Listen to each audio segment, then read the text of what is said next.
और हंगामा खेज दिन रहा और आज भी इस हंगामा खेजी की वजह वो सनसनी खेज गिरफ्तारी थी जो मरियम नवाज शरीफ साहिबा के शोहर जनाब कैप्टन सफदर साहब की हुई।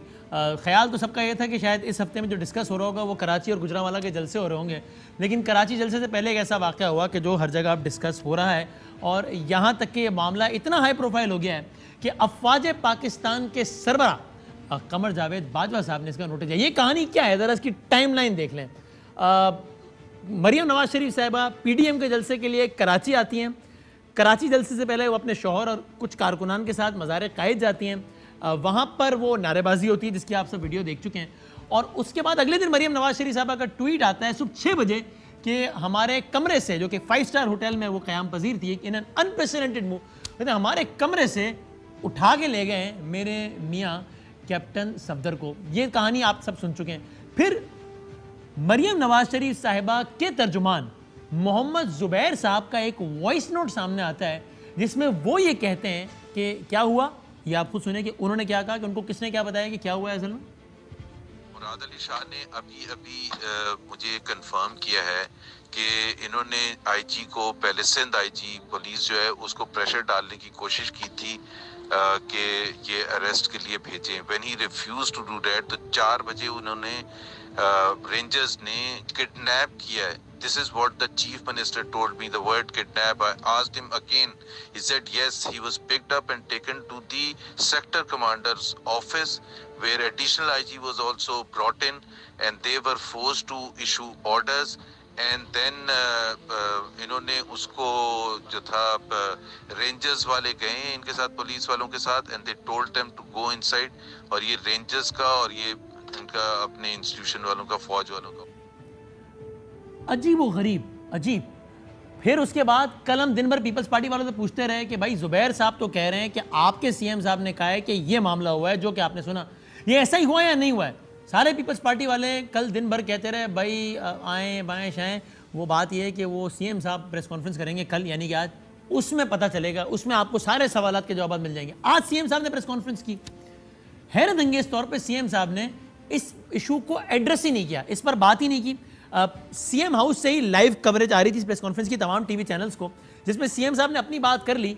और हैरत अंगेज तौर पे जब अब ज़ाहिर है जब उन्होंने वो बात नहीं की जो असल सवाल था सबका कि भाई IG साहब वाकई घर से उठा लिए गए या नहीं। बहुत बड़ी बात है ना, सूबे की एक पुलिस फोर्स का सरबरा घर से उठा लिया गया, तो ऐसा हुआ या नहीं हुआ है, तो ज़ाहिर ये सवाल होना था सहाफ़ियों की तरफ से। लेकिन जैसे ही सवाल जवाब का सेशन आया तो वो लाइव फीड ही डिस्कनेक्ट कर दी गई CM हाउस से। इसकी वजह से सवाल जवाब का सेशन कोई नहीं दिखा सका, अगरचे वो सवाल एक सहाफ़ी ने किया और CM साहब ने इसका जवाब नहीं दिया। CM साहब की प्रेस कॉन्फ्रेंस का एक अक्स देखिए जरा। पाकिस्तान मुस्लिम लीग नवाज, उनकी लीडरशिप जैसे एयरपोर्ट पे उतरी तो उन्होंने अपना प्रोग्राम बनाया था कि वो कायदे आज़म की मज़ार पे हाजिरी देंगे। वहाँ कुछ ऐसी चीज़ें जो बाद में मीडिया से, वीडियो से पता चली, हुई जो कि नहीं होनी चाहिए, मुनासिब नहीं थी। हम सब ने इस पर इत्तेफाक किया है। एक साहब आते हैं कि जी मैंने दरख्वास्त देनी है। इन्होंने दरख्वास्त दिलवाई एक वकास नामी शख्स से और उस पर 2 और गवाह भी पेश की है कि जी हमें थ्रेट किया गया है।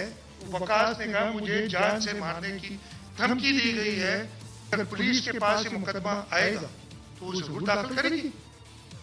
पुलिस ने ये मुकदमा उस पर दाखिल किया 506 भी का, जो मुकदमे में इन्होंने नॉमिनेट किया था उनको अरेस्ट कर लिया गया। पुलिस ने उसको पेश किया दोपहर में, इसलिए कि पुलिस कानून के मुताबिक चल रही थी और जज साहब ने उनको बेल दे दी। कानून ने पूरा प्रोसेस फॉलो किया। CM साहब ने पूरी दास्तान बताई, लेकिन असल सवाल को एड्रेस नहीं किया कि क्या IG साहब वाकई उठा लिए गए या नहीं उठाए, क्या हुआ क्या। उसके बाद अजीब व गरीब खबरें आना शुरू हो गई। एडिशनल IG इमरान याकूब साहब की एक दरख्वास्त सामने आई कि उन्होंने कहा कि कल जिस अंदाज से कैप्टन सफदर साहब की गिरफ्तारी के मामले पे पुलिस की आला कमान को रिडिक्यूल भी किया गया है, मिसहैंडल भी किया गया है, हम बहुत स्ट्रेसफुल सिचुएशन में हम काम नहीं कर सकते, मुझे रुख्सत दे दी जाए। फिर IG सिंध ने भी ऐसी दरख्वास्त दे दी और फिर एक तवील सिलसिला चल निकला। पुलिस का आला तरीन ग्रेड होता है IG और लोवेस्ट होता है ASI।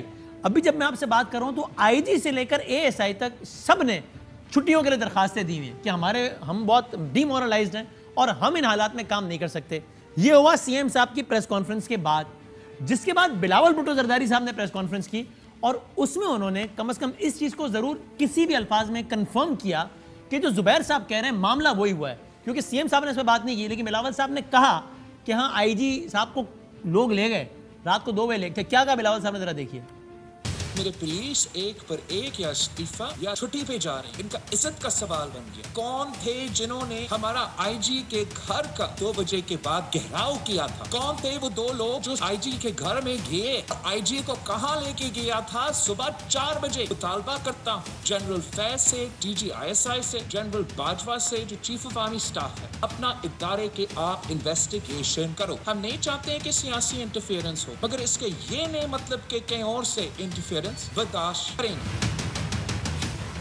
इस बयानिया को भी ताकत मिला है। हुकूमत के अंदर भी हुकूमत होता है, हुकूमत के ऊपर भी हुकूमत होता है, हुकूमत के नीचे भी हुकूमत होता है। ये इंप्रेशन उनके इंटरेस्ट में भी नहीं है। कोई इदारा का ये इंप्रेशन जाए कि वो सियासी हो, कि ये किसी एक जमात का है। जो मरियम शरीफ साहिबा कैप्टन सफदर साहब के साथ हुआ, मैं शर्मिंदा हूँ, अपना मुंह दिखाने के काबिल नहीं। ये अल्फाज नवाज शरीफ साहब ने अपनी स्पीच में कहे थे कि रियासत के अंदर रियासत का कॉन्सेप्ट होता था, अब रियासत के ऊपर रियासत बन गई है। और बिलावल साहब ने नवाज शरीफ साहब का नाम लिए बगैर कहा कि ये सब कुछ जो हुआ है, इससे ये बयानिया कन्फर्म होता है कि रियासत के ऊपर भी रियासत है, नीचे भी है, दाएँ भी है, बाएँ भी है, हर सब कुछ है। इसके बाद अफवाज पाकिस्तान के सरबराह ने इसका नोटिस लिया। फिर उसके बाद अफवाज पाकिस्तान के सरबराह ने बिलावल साहब को फ़ोन किया। फिर पीपल्स पार्टी ने बताया कि जनाब उन्होंने यकीन दहानी कराई और बिलावल साहब ने बड़ा शुक्रिया अदा किया कि आपने इस पर प्रॉम्प्ट एक्शन लिया। फिर उसके बाद बिलावल भुट्टो जरदारी साहब आईजी हाउस गए, मुश्ताक महर साहब के घर पे गए जो कि सिंध के आईजी हैं। और अभी हम कोशिश करते हैं अगर हमारे सिंध गवर्नमेंट में किसी से रब्ता हो पाए तो ये पता चल सके कि वो आईजी हजरात और बाकी सब लोग छुट्टियों पे जाएंगे या नहीं जाएंगे। ये सारे का सारा बैकग्राउंड है, इसकी बहुत सिंबॉलिक सिग्निफिकेंस है। ये वाकया याद रखा जाएगा कि एक दिन ऐसे हुआ था कि जब सिंध की पूरी पुलिस के हर ओहदे के लोगों ने रिज़ाइन कर दिया था और ये सारा बैक। अब आज की जो नशिस्त है वो बहुत ही तज्जिया तलब है।